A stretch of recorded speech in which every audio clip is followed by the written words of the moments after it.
PM Modi से जुड़ी यही ब्रेकिंग न्यूज मैं आपको बता रहा हूं। बड़ी खबर यह है कि पीएम मोदी ने अपनी सोशल मीडिया पोस्ट के जरिए विपक्ष पर बड़ा हमला बोला है। कहा कि अंबेडकर ने को लेकर जो विपक्ष आरोप लगा रहा है उस पर प्रधानमंत्री ने विपक्ष को घेरा है। अमित शाह ने कांग्रेस का पर्दाफाश किया। शाह ने अपनी बातों के जरिए कांग्रेस का सच बताया है। ये बातें प्रधानमंत्री मोदी ने अपने ट्वीट में लिखी हैं। कांग्रेस ने अंबेडकर का अपमान किया। कांग्रेस ने अंबेडकर की विरासत को मिटाने वाली चाल चली है। ये बातें प्रधानमंत्री ने ट्वीट में लिखी है। उनका पूरा ट्वीट क्या था वो मैं आपको बताता हूं। अमित शाह ने संसद में अंबेडकर को अपमानित करने के काले अध्याय को एक्सपोज किया। उन्होंने कहा कि कांग्रेस के अंबेडकर के प्रति पापों की लंबी फेहरिस्त है, जिसमें उन्हें 2 बार चुनावों में हराना भी शामिल है। ये ट्वीट प्रधानमंत्री नरेंद्र मोदी ने किया है क्योंकि कांग्रेस हमलावर है। विपक्ष इस पूरे मामले को लेकर हमलावर है। राहुल गांधी ट्वीट करके अमित शाह और बीजेपी पर निशाना साध रहे हैं, जिसके बाद किरेन रिजिजू ने कहा कि एक 10-12 सेकंड का जो अमित शाह का बयान का वीडियो है उसको एडिट करके दुष्प्रचार किया जा रहा है अमित शाह के प्रति, बीजेपी के प्रति। फिर प्रधानमंत्री ने एक लंबा चौड़ा post social media site x पर लिखा और इसी मुद्दे को लेकर सदन में आज हंगामा भी हुआ। सुबह से लेकर बयानबाजी भी इसी मुद्दे को लेकर चल रही है और प्रधानमंत्री की ओर से भी इस मामले में विपक्ष को करारा जवाब सोशल मीडिया साइट एक्स पर दिया गया है।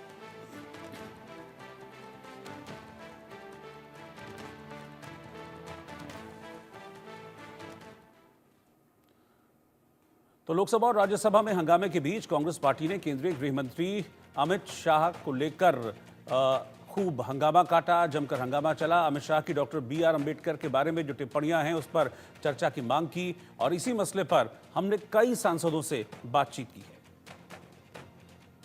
केंद्रीय मंत्री गिरिराज सिंह है। सर, लोकसभा में बाबा साहब अंबेडकर की तस्वीर लेकर के कांग्रेस और इंडिया ब्लॉक के लोग पहुंचे और कह रहे हैं कि अमित शाह माफी मांगे। मैं तो यही कह रहा हूँ, एक होता है थेथर, एक होता है महाथेथर। ये थेथरोलॉजी कर रहे हैं। इनको देश से माफी मांगनी चाहिए कांग्रेस को। जिस कांग्रेस के DNA ने नेहरू से लेके अभी तक कांग्रेस ने बाबा साहेब को, अंबेडकर को अपमानित ही किया, मंत्रिपरिषद छोड़े उसके कारण। कांग्रेस ने चुनाव में हरवाया। कांग्रेस ने सम्मान अपने इंदिरा गांधी, राहुल गांधी, सब लोगों ने मिलकर इंदिरा गांधी का सम्मान दिया, नेहरू का सम्मान दिया, पूरे खानदान को सम्मान दिया, लेकिन बाबा साहेब को इस परिसर में, संसद के परिसर में सम्मान नहीं दिया। ये देने का काम किया तो भारतीय जनता पार्टी। राहुल गांधी ट्वीट करके कहते हैं कि ये मनुवादी हैं, इसलिए बाबा साहब का अपमान करते हैं। कभी मनुवादी का चमचागिरी करेंगे? मनुवादी समझने के लिए राहुल गांधी को कई जन्म लेने पड़ेंगे। मनुवादी शब्द से नहीं होता। मनुवादी क्या है वो समझना उनके इस जन्म में नहीं। धन्यवाद सर। मनोहर केसरी, इंडिया न्यूज़ दिल्ली। नगीना सांसद आजाद जी हमारे साथ में मौजूद है। आजाद जी, ऐसा क्या बोला है केंद्रीय गृह मंत्री अमित शाह ने जिनके खिलाफ इतना विरोध प्रदर्शन हो रहा है, सारी अपोजिशन पार्टियां विरोध कर रही हैं? कुछ लोग जो उधर बैठे हैं, किन्हीं मजबूरी में वो विरोध नहीं कर पा रहे हैं, वरना वो भी विरोध करते, क्योंकि आज के समय में बाबा साहब अम्बेडकर का चाहे जरूरत में चाहे मजबूरी में नाम लिया जाए, लेकिन बाबा साहब अम्बेडकर के नाम के बगैर राजनीति आज के समय में उत्तर प्रदेश हो, बिहार हो, उत्तर हो, नॉर्थ हो, साउथ हो, कहीं भी संभव नहीं है। मैं ये बात स्पष्ट तौर पे कहता हूँ। जो बयान दिया गया है, हालांकि उसका संदर्भ एक पार्टी पे हमले का था, लेकिन जिस तरह की शब्दावली का प्रयोग बाबा साहब अम्बेडकर के लिए किया गया है वो किसी भी कीमत पे स्वीकार्य नहीं। इसलिए एक बहुत बड़ा विरोध का सामना सरकार को करना पड़ेगा। और वही सरकार जो 2 दिन पहले खुद से पार्लियामेंट में उनका जो भी नेता बोलने के लिए खड़ा होता था, लोकसभा में कहता था बाबा साहब अम्बेडकर, बाबा साहब अम्बेडकर। आज 2 दिन बाद क्या हुआ कि वो बाबा साहब अम्बेडकर के नाम से बाबा साहब हट गया और इस तरह की टिप्पणी जो है की गई। मैं तो उसको ट्विटर पे, एक्स पे जो है उस वीडियो को भी नहीं डाल पाया, क्योंकि वो घोर आपत्तिजनक। बाबा साहब हमारे लिए, भले अमित शाह जी के लिए सम्मान्य नहीं हो, लेकिन मेरे और मेरे जैसे करोड़ों भारतीयों के लिए, महिलाओं के लिए बाबा साहब अम्बेडकर हमेशा सम्मानीय है और उनके सम्मान पे कोई भी कुटाराघात हम लोग बर्दाश्त नहीं करेंगे। सर, 1 नेशन 1 इलेक्शन पर भी आप लोगों ने बोला है, तो आपकी क्या आपत्ति क्या है इसमें? आपत्ति, कॉन्स्टिट्यूशन का जो संघीय ढांचा है, जो अनुसूचित 7 में है, वो संघीय ढांचे को, फेडरल स्ट्रक्चर को तोड़ देता है। वो राज्यों की शक्ति को कमजोर कर देता है। वो इतनी पावर प्रेसिडेंशियल पावर को बढ़ा देता है कि वो चुनी हुई सरकार के कार्यकाल को कभी भी खत्म लेकिन कर पहले सकती 1967 थी ये चीजें। है। तो तब भारत की जनसंख्या क्या थी कृपया ये भी आप अपने शब्दों में ही बता दें। तो जनसंख्या बढ़ने से क्या चुनाव फिर का आपसे पैटर्न कह रहा चेंज हो जाएगा? चुनाव का पैटर्न तो चेंज है ही, 67 के बाद तक चेंज ही नहीं था क्या? जब शायद आप पैदा भी नहीं होंगे, जब से जो है पैटर्न चेंज हो गया था। मैं आपको स्पष्ट तौर पे भाई ये कहना चाहता हूँ कि उस समय की पोजीशन क्या थी और आज की पोजीशन क्या है। उस समय कितने दल थे? क्या भारतीय जनता पार्टी दोबारा से एक दलीय पार्टी, एक दलीय देश बनाना चाहती है? क्या अभी तो वन नेशन वन इलेक्शन है, हो सकता है कुछ समय बाद वन नेशन और नो इलेक्शन की बात हो जाए, तब आप क्या करेंगे? आप समझिए, किसी के अधिकारों पर अगर अतिक्रमण होगा तो वो अपना विरोध दर्ज कराएगा। और कल क्या हुआ? कल हाउस में क्या हुआ? आप एब्सोल्यूट मेजोरिटी बनी है, 2/3 मेजोरिटी वगैरह आप इसको कैसे पास कर सकते हैं? कैसे आप संविधान में संशोधन कर सकते हैं? तो सरकार भी ये बात जानती है, लेकिन मुद्दों से भटकाने के लिए इस तरह की चीजें की जाए। मामला जेपीसी के लिए रेफर हो गया है, जेपीसी में चर्चा होगी तब पता लग जाएगा किस तरह के हमले देश बर्दाश्त नहीं करेगा। क्या आप लोगों की भावना नहीं समझते हैं? ऐसा होता है, दो दलीय त्रिसंख्यक विधानसभाएं भी लोकसभाएं भी सत्ता में। आज क्या है? अगर नीतीश जी और नायडू जी समर्थन वापस ले लें तो क्या सत्ता में है भारतीय जनता पार्टी? तो ये जो सामूहिक हुआ है, इसका राइट कहाँ बचेगा? ये सब चीजों का वायलेशन हो जाएगा। जनता को अधिकार है वो अपने मतों का प्रयोग करे। वो 5 साल के लिए सरकार चुनते हैं, उनकी उनकी कार्यकाल को कैसे कम कर सकते हो? उनकी शक्ति को कैसे कम कर सकते हो? और मैं स्पष्ट तौर पर कहूँ, ये बिल तानाशाही की तरफ ले जाएगा, और तानाशाही किसी भी देश के लिए अच्छी नहीं है। ये लोकतांत्रिक देश है, यहाँ जो कुछ होगा वो प्रजातांत्रिक देश से, बहुमत से और जन भावनाओं के समर्थन के साथ होगा, ना बहुसंख्यक ना अल्पसंख्यक। जो जन भावनाएं होंगी, जन भावनाएं संविधान के साथ खड़ी है। मैं आपको स्पष्ट तौर पर कहना चाहता हूँ, बाबा साहब अम्बेडकर सदैव थे, सदैव हैं और सदैव रहेंगे, और उनका अपमान करने वालों को हमारे लोग आने वाले समय वोट की चोट से सबक सिखाएंगे।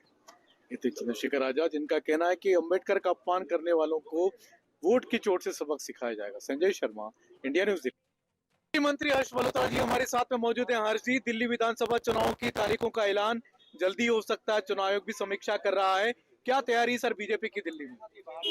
भारतीय जनता पार्टी की तैयारी हमेशा अच्छी रहती है। 12 महीने 5 साल हम लोग तैयारी करते हैं, इसलिए जब एग्जाम आया होता है उस समय पल्पिटेशन हमारी हाई नहीं होती है। और इस बार दिल्ली की जनता को ये समझ में आया है कि 5 साल में, पिछले 10 साल में केजरीवाल की सरकार ने ना दिल्ली वालों के लिए, ना दिल्ली की जनता के लिए या दिल्ली के विकास के लिए कुछ नहीं किया है।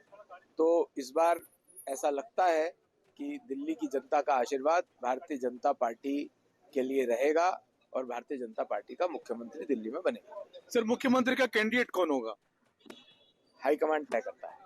ये थे हर्ष मल्होत्रा, जिनका कहना है कि सीएम दिल्ली का इस बार बीजेपी का बनेगा और सीएम का कैंडिडेट कौन होगा ये बीजेपी हाईकमांड तय करेगी। Sanjay Sharma, India news Delhi.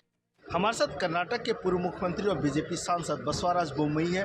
Sir, Mallikarjun खड़गे ने बाबा साहब भीमराव के अपमान करने पर केंद्रीय मंत्री अमित शाह से इस्तीफे की मांग की है, क्या कहें? देखो, अमित शाह जी ने कल अपने भाषण में कांग्रेस को एक्सपोज किया है।